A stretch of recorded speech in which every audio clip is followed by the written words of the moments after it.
Okay.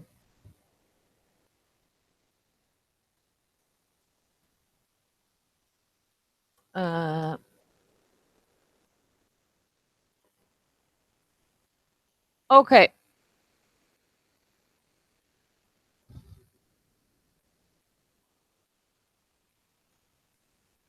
This lecture is called Elevator Speeds and More. And these methods that I'm going to talk about today are for you to use in the group assignment 2. So what I wanted to do is talk about elevator speeds, a little bit more on visioning. Then I will describe how you do more detailed user groups and contextual interviews. And now we are covering chapter 3, 4, and 5. These are for the contextual interviews. 3 is for planning. I'm sorry. And 4 is for conducting the interviews, and 5 is explaining what to do with the data. 11 is explaining visions. So I have, like I told you here before, I've now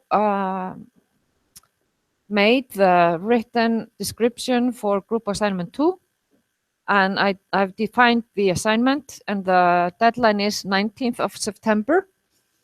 And in the problem solving class after that, on the 21st, you will bring some of the things to the problem solving class that you delivered in during that Monday. You will bring that and collaborate, similar to what we were doing yesterday. And we will get a lady from industry helping us in doing using a method called story mapping in that week. So it's important to have all this material to be able to do story mapping. That's why we have now the deadline on 19th of September. So actually in group assignment 1, you're supposed to choose one vision to work further on. And you should gather feedback on each of the visions. Many of you did yesterday. In the problem solving class, there are not all of them there. So then you maybe could ask some students here at the university to help you. So you're supposed to gather feedback on all your visions, and then you should find at least one good comparable solution for each of them. Okay, so they have this vision. You're trying to find something. What is my competition? Is there somebody out there in the world that has got the same idea and has taken it further? Yeah. So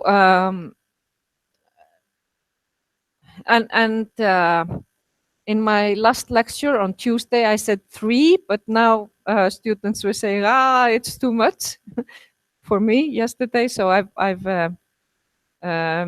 I say that you have to find one, but it should be rather good, good in the way that it should be rather similar, or there should be some things that are really comparable.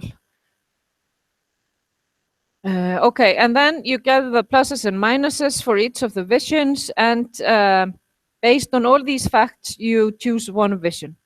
And for the chosen vision, you make an updated, consolidated vision.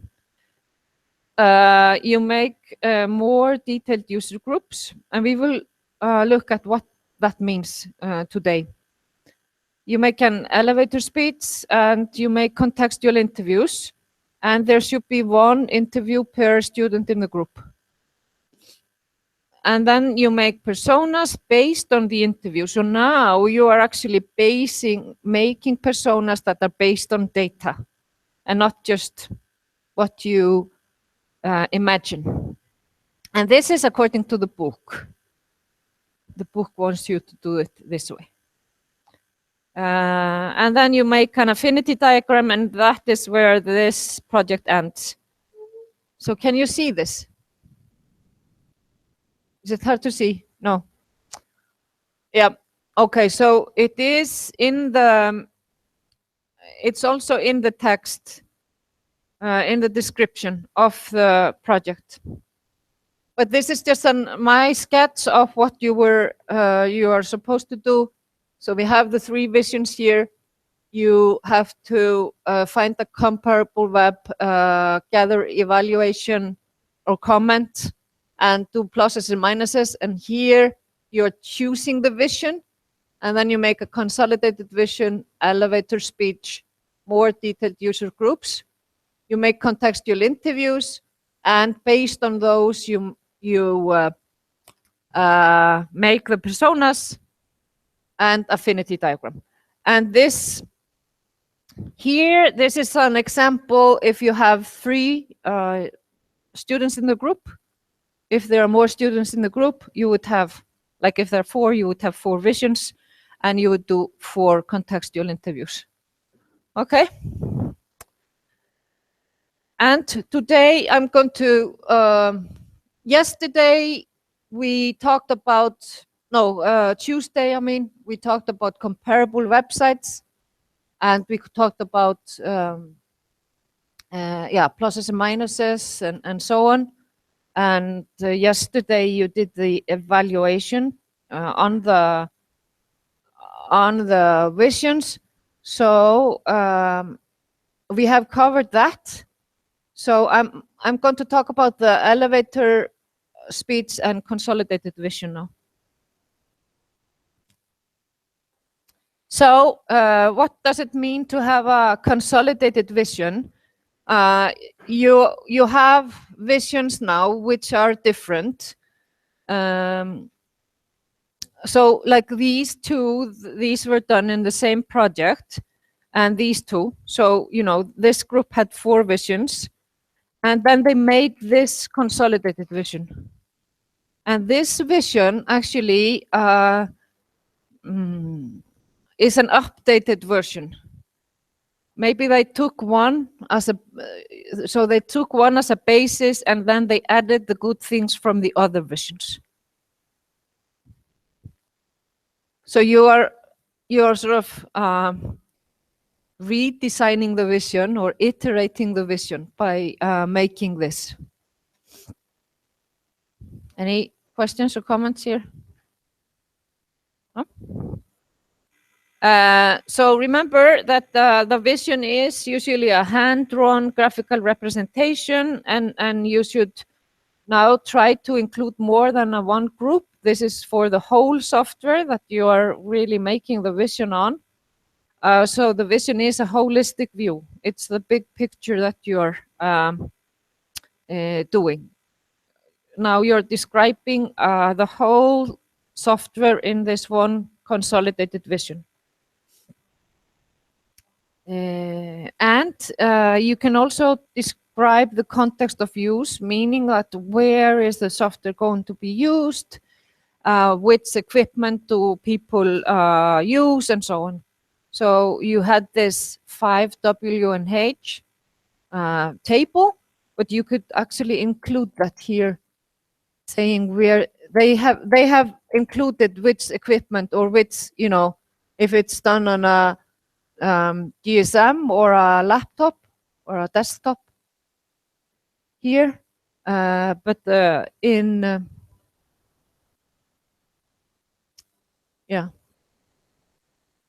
and they also say here that something is stored in the database. I thought it was, there's something about also where it is. There's a house there, so it's probably at home.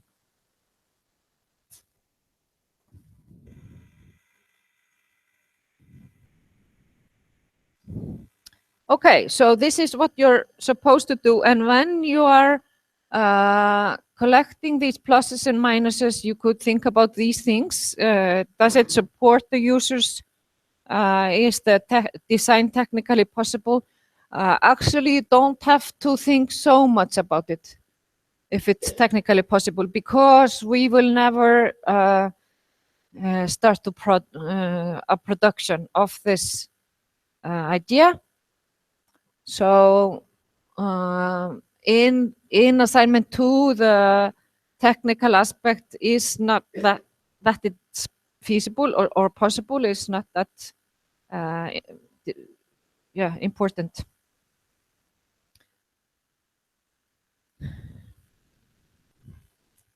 So it's maybe, I would say in assignment 2, you should really think about if it supports the user's work and how much it will help the users. But yeah, and then you could have the other things in mind. So the consolidated vision should eliminate the negatives and reinforce the positives. So you can actually take some positive aspects from the other visions, but base it on one. And yeah, and if you have, if you find that you have maybe 4 visions and 2 of them are really similar, you can combine the ideas from that one, those 2. So it's supposed to be very general, and it's supposed to really clearly explain the whole concept with this software. Many of you had an idea for a software, and then there were many user groups that were using it, right? So then this consolidated vision should really explain the whole concept for all the user groups.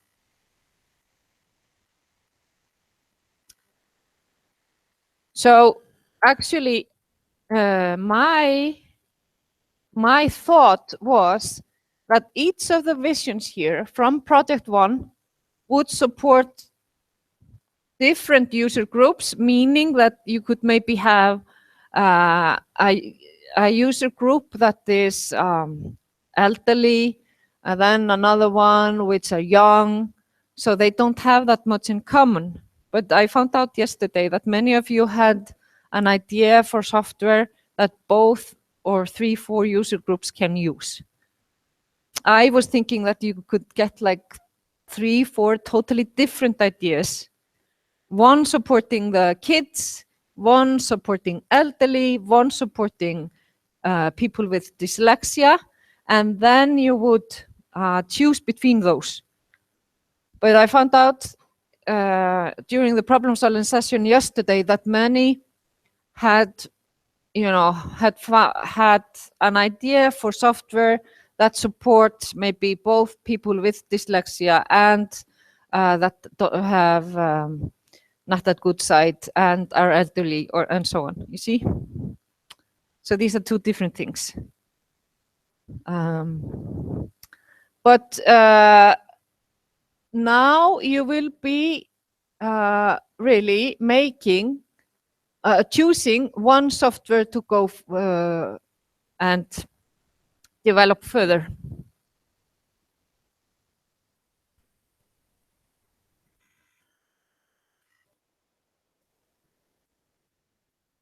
Okay, and the consolidated vision, that's fine that it's not drawn. You can also draw it in a like a schematical way like this.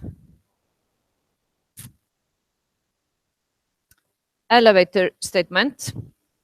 How many of you know what an elevator statement is? Yes, 1, 2, yeah.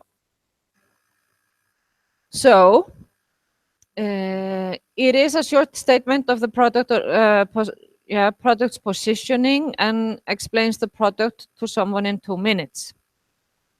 What I have included in the elevator statement is that I want you to describe it from the user's perspective.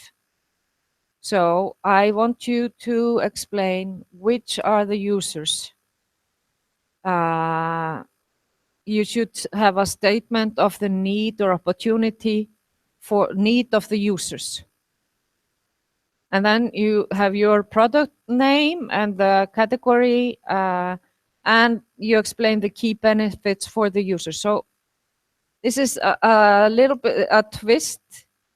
This is not maybe so much emphasized in the other descriptions you've seen, but I would like you to do this in this course.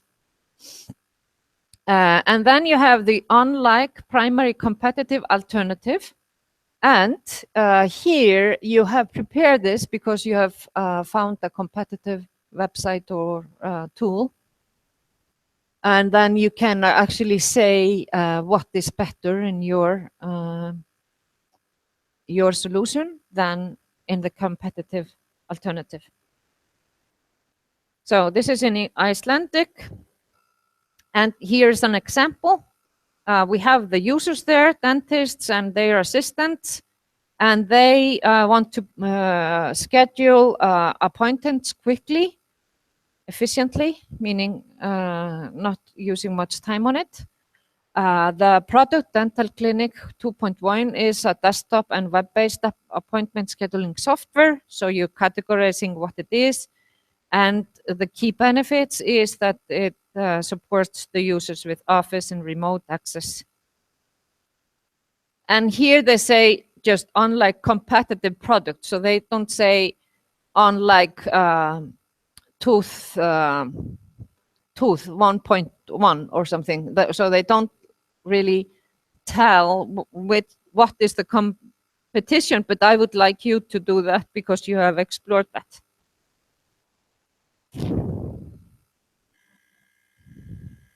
So can you see what is wrong here?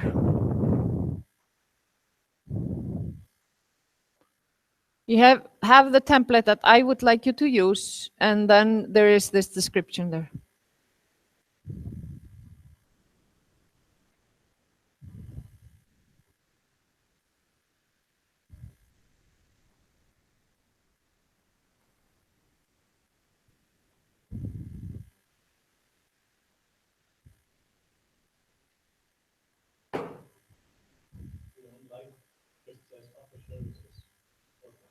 Yeah, right. Yep. Good. Yeah. It's not that detailed. You're right. Yeah. The unlike one is very broad. Any other comments? Okay. Good. There's one thing that I care very much about, so.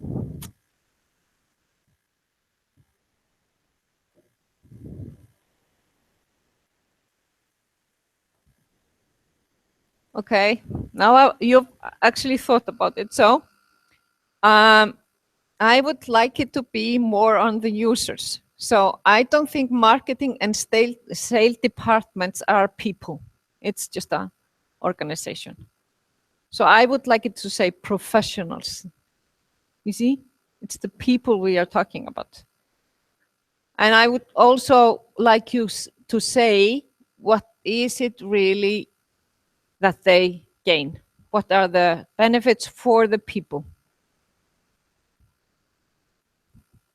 But you're also right. It should be more detailed here because this is not in the unlike sentence.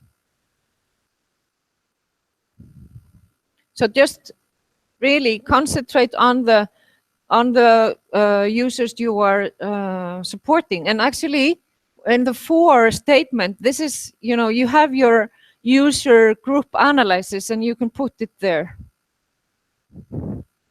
You have the user's goal, the who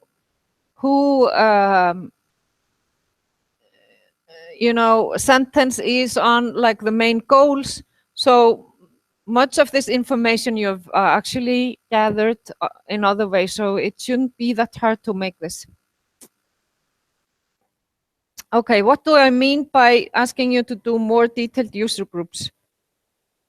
We've done this in the course software analysis and design, and there I had 6 things that I asked you to do. In project 1, you had only 4. So you had the name, you had the background, you had the user goals. Yeah, and the frequency of the user goals.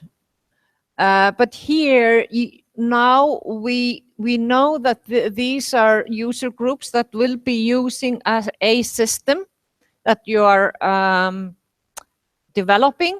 So we can start to analyze how often will they use the system and in what context. So we will add that to the user group analysis. So you have the same things for the background, but this is new. You should think about, okay, for this user group, how often do I think they will use the system? And you should actually have more than, at least 3 user groups that you are analyzing. These don't have to be the same as you had in project 1. If you had followed my idea, having kids and old people and dyslexia people, and then you decided, okay, we will choose the vision for the people with dyslexia, you would then now make it more detailed, saying, okay, we have a lot of people in different ages, maybe having dyslexia, so we could have young people with dyslexia, middle-aged and old. So then you have a new group in project 2 than you had in project 1.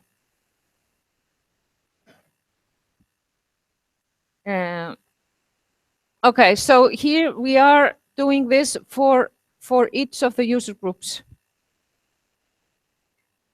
You did something about this. It was on the frequency of the user goals. But here we are more thinking about how often will the user use the system that you're designing, and this particular user group.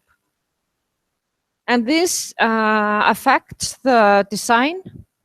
So if you're using something daily and maybe many hours a day, usually you want it to be quick because you want to save time. So then the emphasis is really on efficiency. But if it is something that you use, like the tax report, that is my favorite example, then you don't remember how to use it, so it has to be really easy. Maybe it's okay that it takes some time. It's not like everything has to be very, very quick, but it has to be very understandable and easy, learnable. So we could think about users in these 3 classes, and this is really according to how, or these are grouped by how often or frequently they use the system. So we have novice, intermediate, and expert users. So this is just for the skills of this particular system. It's not computers in general, it's for this system. And like I said, we use that when designing, because the design is very, it varies according to if you have only beginners or if you have many expert users. The 4th thing is the context of use, and here we are talking about similar things like you did in project 1 in the 5W and H, but here we are doing this for each user group. So maybe you say that older people won't never use tablets, so they will be at home and they will be only using laptops or something. And then we have younger people that are everywhere and they are using many different devices and so on. So you are really making a distinction between the user groups of what the context is. So in project 1, you did this for each vision, but now you're doing this for each user group.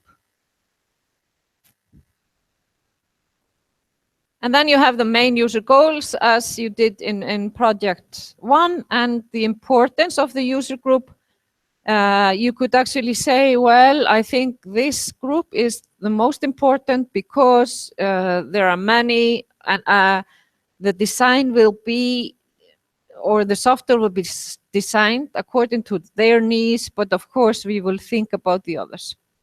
But this is often the case. You have like one core user group that you are really heading for, making a good design for. So this is the 6th thing that you have to do in this extended description of user groups. So what I'm doing now, I will show you. Here is the group assignment. And you make an updated consolidated vision. I've told you now what that is. And you make a more detailed user group. I've told you what that is now. And you will make an elevator speech. And I've told you what that is. Okay, so now we will start contextual interviews.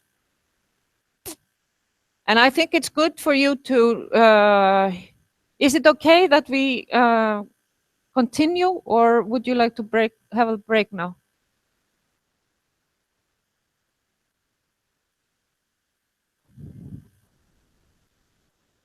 Continue with the lecture. Yep, okay. It will only be like 10 minutes, so is that okay, Grimur? We're here. Am I? Yeah. For the contextual interviews, I mean. Okay, so remember, yeah, that we had these user groups for the student loan fund in Iceland. And here's an example of how you can analyze the user groups according to this. So we have the background in one column, we have the usage of the system, and then we have the context and the main tasks. And the importance is here. So it's more like a short thing. You have a table about each of the, with a line for each of the user groups. Okay, contextual interviews. I'm asking you to do contextual interviews, 1 per student in the group in project 2. And I call it samhengisviðtal in Icelandic. So it is a one-on-one interview, and it's conducted in the user's workplace. This is really the thing that has to be, this is what makes it contextual. It's done in context. It's there where the people will use the system. Okay, and this is very much, I think the inspiration is that you have people that are working, they are using some software systems, and they are not working well. So you go there to their environment, and you experience how the system is working, because you have to redesign it or make a new one. Yeah. So you see how the old one is. Yep. Yep. But you could also think, even though you don't have a system now, you could experience how are people solving, how are they achieving their goals now. Like, if you have people with dyslexia, you could ask them, okay, so if you have a written report to write, what do you do? And do you get some support? Or if you have a written exam, how do you prepare? Can you show me? And my son would explain to you, because he has a severe dyslexia. He would tell you, well, okay, first I wait until there's only one day left, because I don't like this. Yeah, he would tell it to me, maybe not everybody else.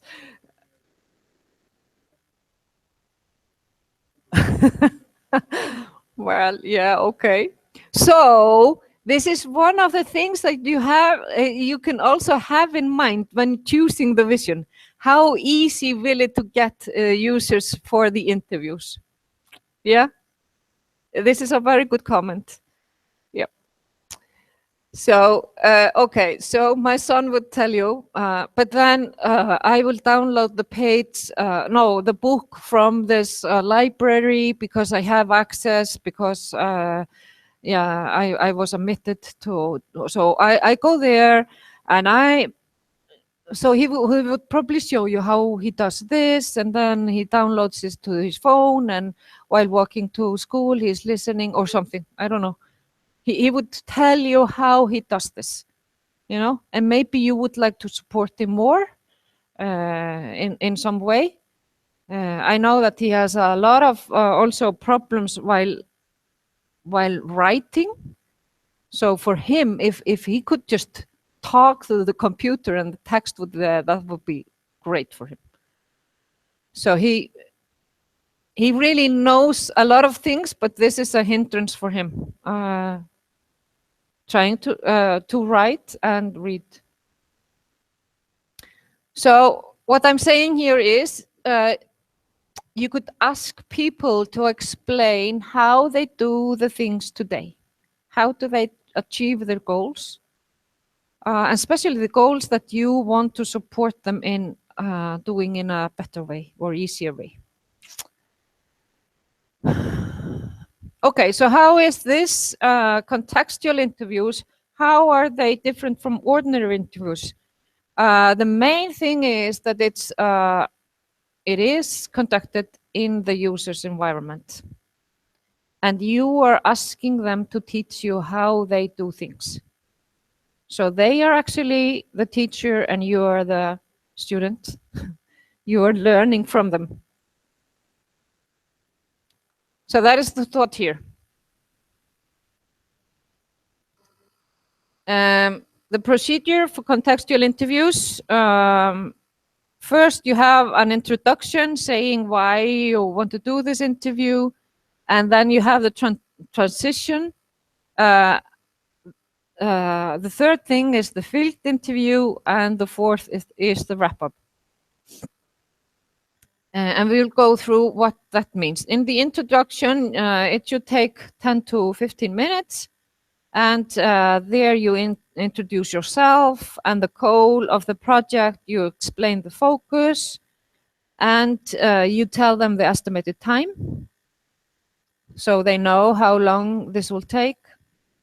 You probably also told them when you asked them to, give you the opportunity to meet and give this interview. So, but this is very important for people to be calm, that they know, okay, this will only take 1 hour, and then I can go and get some other things, do some other things. So tell them that they are the specialists and you are learning. And then, of course, you will also keep this information confidential, and maybe some people are not really, this is sometimes information, if people have special needs, that they are not willing to share that much. So you could tell them that their name will not be on the assignment for Reykjavik University, and others will not see which persons you contacted and so on.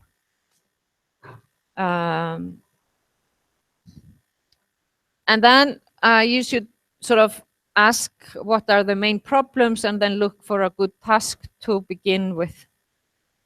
And then the transition, it's only like, because in the introduction you are talking, and now you want the interviewee to talk. So you will just say, okay, now I would like you to show me how you do this. So you're observing the user's actual work, and you are asking, you're not really asking questions like an ordinary interview. It's more like they are showing you how you do things. But you can ask, why do you do this? And what is the most or biggest hindrance here, and so on.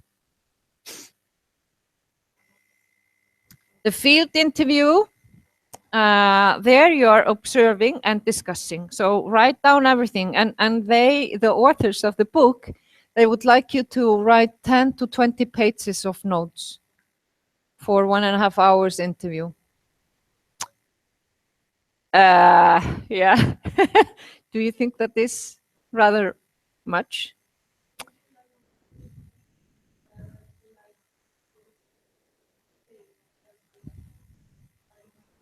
Yeah. Mm-hmm. Oh, yeah. So,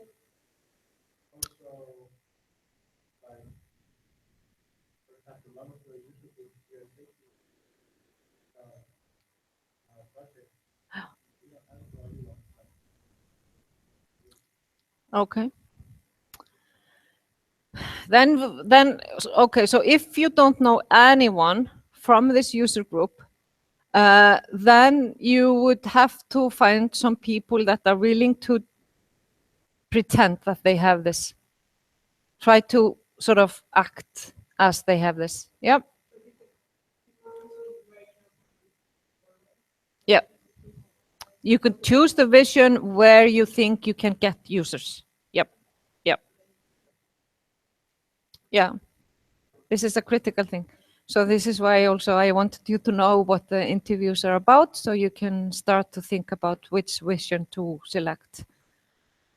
Yeah, okay, 10 to 20 pages are very much. I didn't really answer you. So some people, so you were asking, isn't it better than to record it than taking notes and writing like a maniac?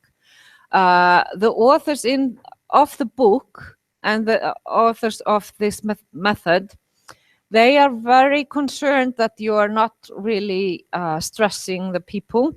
So they don't want you to be writing in a computer. They want you to have a paper and pencil, because they think that is less stressful. And also recording is more stressful than if you're writing. So they are thinking about that the users are sort of feeling confident and calm. So this is their philosophy. If you think, I can share their opinion that if you have a laptop and you are really, and you have also the screen is a bit, isolating and so on. So I don't like that. But sometimes when I have been doing interviews, especially if I'm doing it for research, we tape it. We have a small recorder, and I haven't experienced it that often that people are concerned, but sometimes I've had that. So users are actually, they are saying something and they are looking at the recorder. So you can see they are thinking about, now I'm saying something and it will be recorded. You see?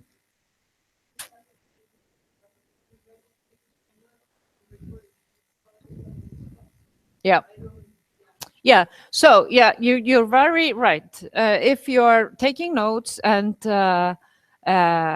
so what they suggest is that you start